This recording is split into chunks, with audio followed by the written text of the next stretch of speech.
사람은 빈번하게 약속을 어기지만 하나님은 한 번 하신 약속을 결코 깨뜨리지 않으십니다.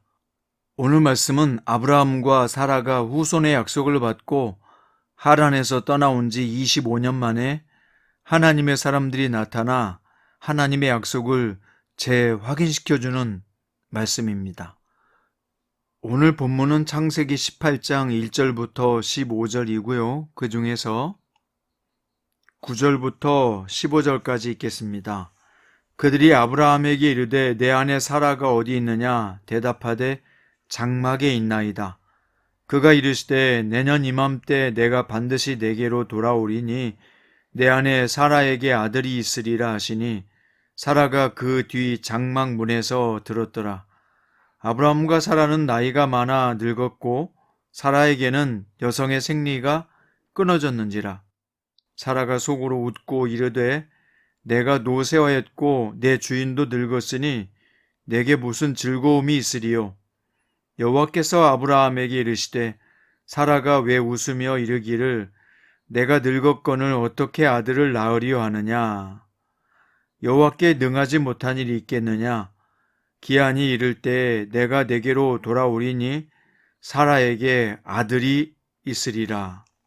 사라가 두려워서 부인하여 이르되 내가 웃지 아니하였나이다. 이르시되 아니라 내가 웃었느니라. 아멘. 오늘 말씀의 제목은 약속을 성취하시는 하나님을 기대하라 입니다. 하나님이 마물의 상수리 숲을 근처에서 정오시간에 아브라함에게 나타나셨습니다. 당시 가나안 지역에서는 그 시간에 여행을 하지 않았기 때문에 그들이 매우 비상한 사명을 가진 사람들임을 알 수 있습니다. 아브라함은 세 사람이 자기 맞은편에 서 있는 것을 보자마자 장막문에서 달려나가 그들을 영접했습니다. 이처럼 하나님은 자기 백성을 위해 친히 찾아오시는 은혜로운 분입니다. 하나님이 먼저 우리를 찾아주기 전까지 우리는 하나님께 나아가지도 교제하지도 못합니다. 실로 하나님의 방문을 통해서만 구원의 약속이 성취됩니다. 이어서 3절에서 5절까지 보면 아브라함은 극진한 친절과 겸손으로 세 사람을 대접합니다. 그때 아브라함은 99세의 고령이었고 더구나 무더운 정오였음에도 자발적으로 기쁜 마음으로 그들을 섬깁니다. 그러면서도 그들을 대접하는 일이 자신이 은혜를 입은 것이라고 말합니다. 이것은 일반적인 사고와 다르죠. 보통 사람들은 자비를 베푸는 자가 은혜를 베푸는 것으로 생각합니다. 그러나 우리가 자비를 베푸는 것 자체가 하나님의 은혜이며 하나님의 은혜를 베풀어 우리에게 선한 마음을 주셨기 때문에 자비를 베풀 수 있습니다. 따라서 구원의 은총은 감사와 겸손함으로 받아야 되는 것이죠. 6절에서 8절까지 보면 아브라함은 나그네들을 영접하기 위해서 고운 가루 세 스아로 떡을 만들고 가축 중에서 기름진 송아지를 잡아 요리했습니다.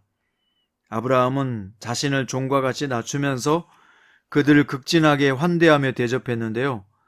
이는 소돔과 고모라 사람들이 나그네에게 보인 폭도 같은 반응과 대조적입니다.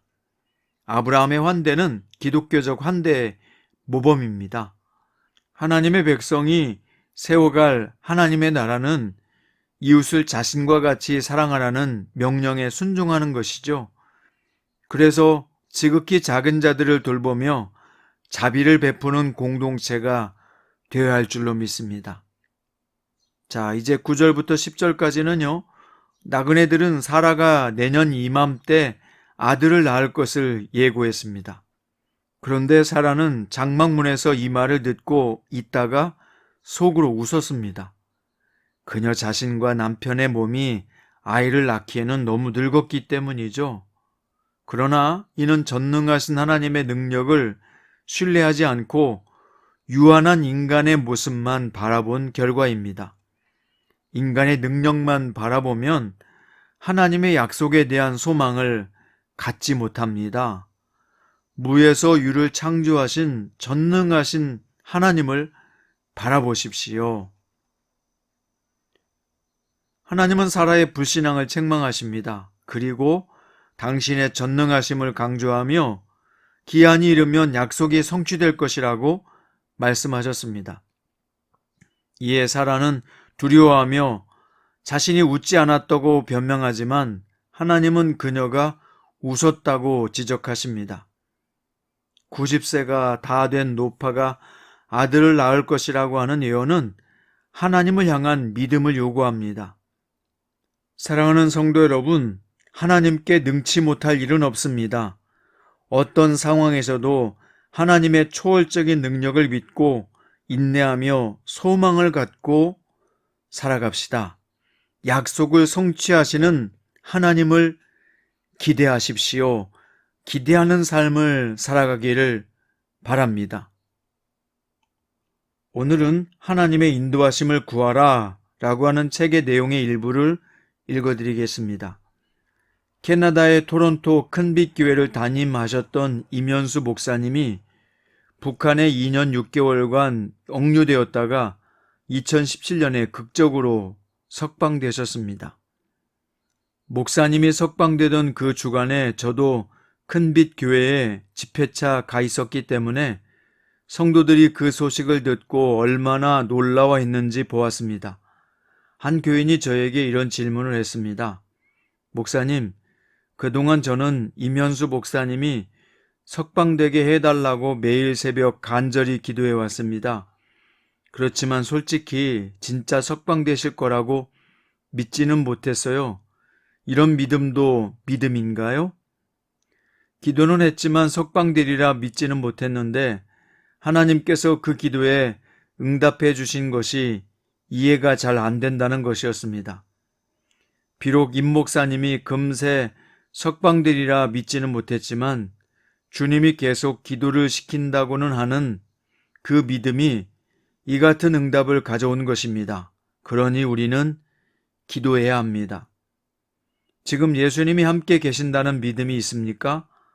비록 문제가 해결되리라 믿지는 못해도 주님이 함께 하시고 계속 기도하게 하신다는 것을 인정하십니까?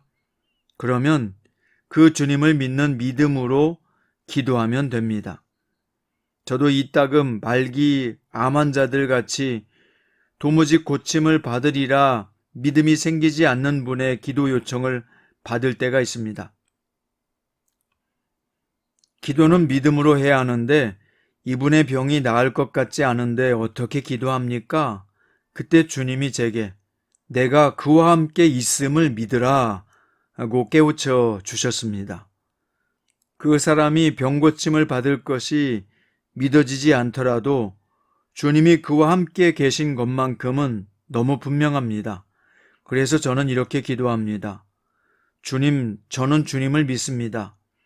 주님이 이 성도와 함께 계심을 믿습니다. 주님은 질병보다 더 크신 분임을 믿습니다. 주님은 죽은 자도 살리시는 분임을 믿습니다. 여러분, 그렇습니다. 우리는 믿음으로 기도하는 것입니다. 그렇지만 때로는 의심이 들어올 때도 있어요.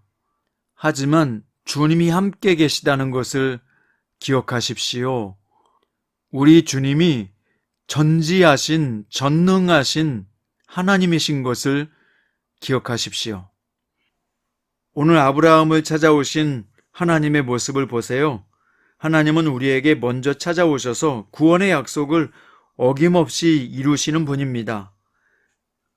또한 말씀 한마디로 천지를 창조하신 하나님은 인간의 한계를 뛰어넘어 약속을 성취하실 것입니다. 그러므로 약속을 성취하시는 하나님, 반드시 성취하시는 그 하나님을 기대하는 여러분과 저 될 수 있기를 주의 이름으로 축원드립니다. 기도드립니다. 약속을 성취하신 하나님을 믿습니다. 우리의 삶 가운데 구원을 약속하셨고 축복을 약속하셨고 여호와 일에 모든 것을 하나님의 섭리로 준비하신다고 약속하신 하나님, 우리 가는 길에 모든 준비된 하나님의 상황이 있음을 믿습니다. 그러므로 약속을 성취하신 하나님을 기대하며 나아갑니다. 오늘 또 그 믿음으로 기대로 승리케 하여 주시옵소서. 예수님 이름으로 기도드립니다.